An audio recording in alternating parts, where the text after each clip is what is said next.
Hey. Home of Africa's youth, the 77%. Hello there and welcome to yet another episode of the 77%. My name is Wanjiko.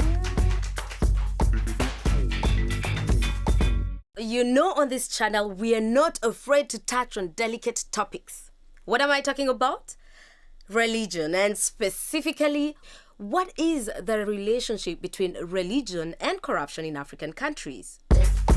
This topic is fascinating for me because someone asked me a question that got me thinking. And I will throw the question to you. Why is it that some of the most religious countries are also among the poorest countries in the world or most corrupt? Now, Kenya, which was 143 in the list of least corrupt countries, also happens to have a very high number of religious people. And this is the same pattern across the continent.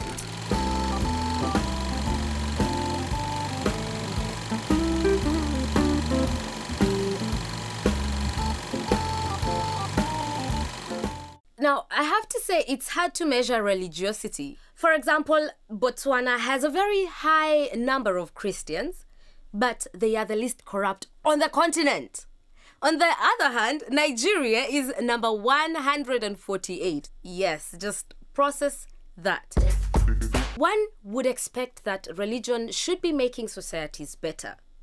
Isn't this what religious groups teach? How to be good, to do good, be kind to your neighbors, love your neighbors. So why is this not the case when it comes to things like corruption? Now, in Uganda, where again religion has a stronghold, the country was in position 151 of the least corrupt countries. Now, this is out of 180. So why are the more religious countries among the poorest almost corrupt? Let's hear what you have to say. People overbelieve in miracles. They sleep in churches instead of working. They stay in churches waiting for miracles. So also that it has also led to laziness, where people really think that there are miracles that can be performed in the 21st century or in this new millennium. Religion plays a very vital part in fighting corruption, because corruption is something that attacks our society. And the pillars that we rely on, or the pillars that we, lie on in society, are morals that we learn and that are taught in our religious fields or religious, groups that we belong to. Now, one thing that is quite clear, especially about mainstream religions, is that no one is allowed to question authority. For example, Uganda's president has been in power since 1986, and we all know what happens when the opposition tries to question his position. But there is a correlation between religious and traditional practices that make people just hesitant to demand that governments provide basic services. Now, what does the clergy think about this corruption epidemic plaguing African countries? For us as religious leaders, we detest and we condemn corruption, because corruption is more dangerous than poison, is even more dangerous than a nuclear bomb. Imagine now, take an example of drugs, these human drugs. Someone is corrupted at the frontier, and he satisfies the drug that it can be useful to people, only to find that it's poison. How many people are killed? So does this mean that religion has failed in the fight against corruption? Corruption is a disease, is an evil. Corruption is poison. So it should be fought. But for us religious leaders, we just preach against it. Otherwise, we don't have any instrument of coercion. We can't do anything. We don't have an authority in police. If we are going to fight corruption, we have to begin by focusing on the young. Not simply learning mathematics, geography, and so on, but showing them that when you do good, goodness itself is its own reward, and we are rewarding you. I hear you, Father Baka. And what do sociologists think about this? Now, we talked with Martin Semper as well, who gave us his analysis as a sociologist. Most of us went through missionary schools. The schools that were training leaders were built by missionaries. Okay, Nigeria, Ghana, Uganda, Kenya. But now with the privatization, and education is very much in the formation of people. We have moved away from where faith is actually the basis of our character.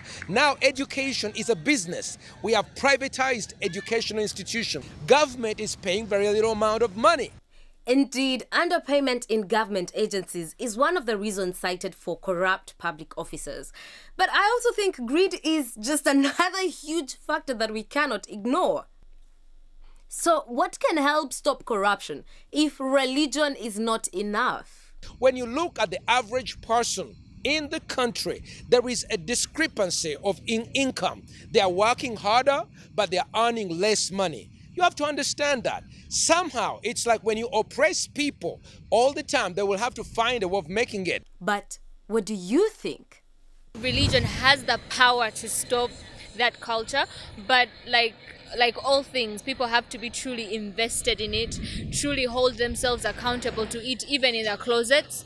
So if people really invest themselves into religion, it does have the power to change that. Religious leaders themselves are actually dealing with the people of different diversities, the same people that are actually involved in corruption. They're the same people that are going to the churches. So I think it is the best alternative that we can have as Africa, to use it as a platform to make sure that the Christians, who also double as civil servants or any person who can get involved in corruption, are put to order. If our Christian leaders just put more effort to train these children to have these roots of Christianity, yes, religion can help us stop corruption in our country.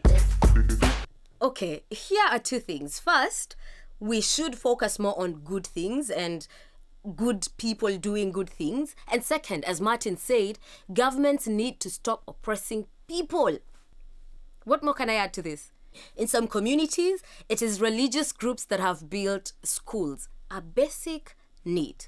But while religion is a great aspect to have in society, we need to realize that you just can't pray away bad governance or a society with no ethics. Because corruption starts when someone feels he or she has to pay a bribe to receive government service. What do you think about this topic? Let me know in the comment section below, and make sure you also click on the bell icon so that you can receive notifications whenever we publish such incredible debate topics that you can be a part of. Okay? Is that a deal? Have you done that? And make sure you have also subscribed to the channel. My name is Wanjiko Mwaura. Goodbye.